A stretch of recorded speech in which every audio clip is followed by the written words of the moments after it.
국민학교를 아시는 분만 보세요. 벌써 55년 전 국민학교 입학식 날 가슴엔 손수건을 달고 수시로 코를 닦곤 했죠. 그땐 왜 그렇게 콧물이 많았을까요? 날씨도 참 추웠고요. 앞으로 나란히도 참 많이 했어요. 요즘 아이들은 초등학교라 부르지만 우리 가슴 속엔 아직도 국민학교가 남아있어요. 한 반에 10명, 많게는 60명 학생들. 삐걱대는 나무 책상, 검정 칠판, 분필 소리 등 아이들 웃음소리로 가득한 그 교실. 겨울이면 석탄 난로가 교실 한쪽에 있었고 그 위에 데워진 양은 도시락, 살짝 탄 밤 냄새마저도 그리워요. 그땐 토요일도 학교 가던 날이었죠. 오전 수업 마치고 친구들이랑 냇가에서 놀던 기억, 운동장은 흙먼지가 날리고 아침마다 운동장에선 노래소리에 맞춰 국민체조를 함께 했죠. 급식은 없었고 도시락을 싸왔고 선생님 말씀은 그 누구보다 무서웠죠. 가난했지만 따뜻했고 부족했지만 웃음 많았던 그 시절. 국민학교라는 이름 안에 우리 모두의 잊지 못할 시간이 남아 있어요. 이제는 70이 다 된 친구들의 얼굴에도 어린 시절의 기억이 남아 있어요. 이 영상은 치매 예방을 위한 회상 영상이에요. 과거의 기억을 떠올리며 인지자극과 감정 공감을 돕고 서로의 이야기를 나누는 따뜻한 시간을 함께 하시길 바래요. 예전에 우리 집은 초가집이었어요. 7남매와 부모님 그리고 할머니가 살았죠. 지금 생각해보면 어떻게 살았을까 싶죠. 볏짚으로 만든 지붕과 항토벽 그리고 마루와 나무틀에 한지를 바른 방문, 호롱불 등등. 여름에 평상에 앉아 수박을 먹고 우물에 두레박에 물을 퍼올려 대야에 물을 담아 어머니가 등목을 시켜주고 겨울엔 부어간 고무다라이에 따뜻한 물을 담아 목욕시켜주곤 했죠. 부뚜막에 올려진 솥으로 밥을 짓고 겨울엔 아궁이에 장작불이 구들장을 데워 아랫목을 뜨겁게 하고 윗목을 차가웠던 기억과 그리고 무거운 솜니불이 기억이 나요. 저녁이 되면 각 집의 굴뚝에서 나오는 연기들 지금은 참 그리운 기억으로 남았어요. 그리고 어렸을 때 제일 무서웠던 곳. 지금은 사용 안 하지만 변소 또는 뒷간이라 했죠. 겨울밤에 가기엔 너무 무서웠죠. 그래서 방 안에서 사용한 요강이 있었죠. 지금 보면 100년 전에 사용한 느낌이 들어요. 또한 집에 큰 자산인 소를 키우기 위해 외양간 그리고 지푸라기를 잘라 큰 솥단지에 끓이는 여물이 있었어요. 가끔씩 생각나는 옛날의 기억들, 그건 아마 부모님의 그리움일 거예요. 어렸을 때 동네에서 텔레비전이 있는 집은 몇 안 되었어요. 그 집에 동네 사람들이 모여 앉아 TV를 보던 기억이 나요. 나중에 우리 집에도 TV가 생겼어요. 재미있는 프로그램이 있는 날이면 온 가족이 TV 앞에 모이곤 했죠. 그 중에 하나 전설의 고향. 그 음악과 글씨만 나와도 약간 소름이 돋곤 했어요. 특히 여름 남양 특집은 정말 무서웠죠. 그 중에서도 구미호 편이 가장 기억에 남아요. 예쁜 아가씨가 꼬리 9개 달린 구미호로 변하는 그 장면. 지금 생각하면 별거 아닐 것 같은데 어린 마음에는 너무 무서워서 이불로 얼굴을 가리곤 했어요. 그것도 익숙해지면 손으로 가리고 손가락 사이로 몰래 훔쳐보기도 했고요. 전설의 고향이 끝나고 나서 화장실 가는 게 가장 큰 시련이었어요. 어디선가 무언가 튀어나올 것 같아서요. 어떤 날은 잠도 제대로 못 잤어요. 구미호가 꿈에 나타날까 봐서요. 실제로 악몽을 꾼 적도 있었고요. 다음날 학교에서는 친구들과 구미호 이야기로 한바탕 떠들썩하곤 했고요. 그 시절엔 방송국도 볼만한 프로그램도 많지 않았어요.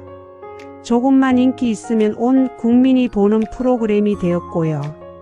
온 가족이 TV 앞에 앉아 흑백 TV를 보던 게 엊그제 같은데 시간이 참 빠르네요. 이제는 이런 기억들도 벌써 몇십 년 전의 그리운 추억이 되었어요. 땅 따먹기 세세세를 아시는 분만 보세요. 벌써 50여 년 전 들과 산에서 뛰놀던 그 시절이 떠올라요. 그때는 놀거리가 참 없었죠. 그래서 밖에서 놀거리를 찾아 뛰어다니곤 했죠. 남자아이들은 땅에 원이나 사각형을 그리고 고구려 백제 신라로 나눠 땅 따먹기를 했고요. 돌을 발 위에 올려서 상대방 돌을 떨어뜨리는 비석치기도 했어요. 가끔은 남녀가 함께 말뚝박기를 하며 어깨 위에 올라가서로 웃기도 했죠. 한쪽에선 여자아이들이 고무줄 놀이를 하며 퐁당퐁당 돌을 던지자, 누나 몰래 돌을 던지자 같은 노래를 부르기도 했고요. 남자아이들은 고무줄을 끊고 도망가고 여자아이들은 그 뒤를 쫓아다녔어요. 지금 생각해보면 참 열정을 다해 놀았던 것 같아요. 그런 마음으로 공부도 했더라면 아이들이 많을 땐 무궁화 꽃이 피었습니다를 하며 함께 놀았고 등에 동생을 업고 하는 누나도 있었어요. 세세세는 노래를 부르며 손뼉치기를 하는데 점점 속도를 올리다 보면 주변에서도 신기해하며 바라보곤 했죠. 푸른 하늘 은하수 하얀 쪽배에 개수나무 한 나무 토끼 한 마리 돛대도 아니 달고 삿대도 없이 가기도 잘도 간다 서쪽 나라로. 그 노랫소리가 아직도 귀에 맴도는 것 같아요. 구슬치기 공기놀이 오징어 게임 숨바꼭질 딱지치기 진돌이 등등. 지금처럼 풍요롭진 않았지만 웃음 많고 즐거웠던 시절. 이제는 노년이 된 우리 얼굴에도 그 시절의 추억은 여전히 남아있겠죠.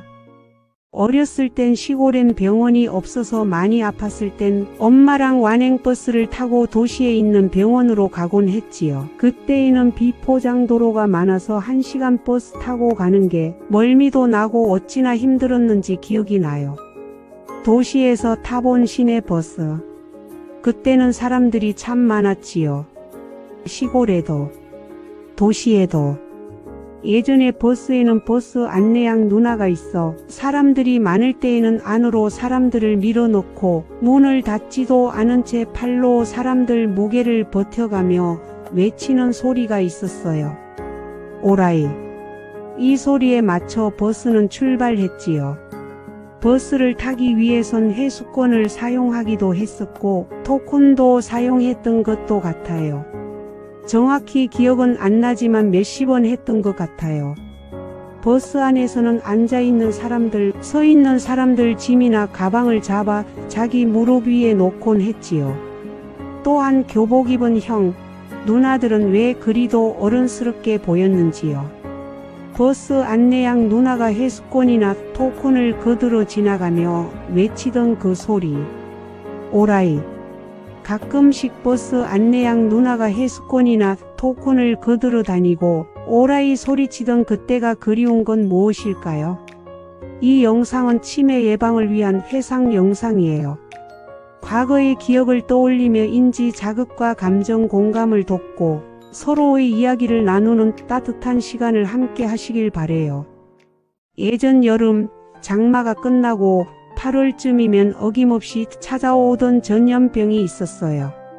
그땐 일본 내염, 콜레라 같은 질병이 유행해서 학교에서도 예방접종을 하곤 했어요. 그리고 마을마다 소독, 방역차가 다녔죠.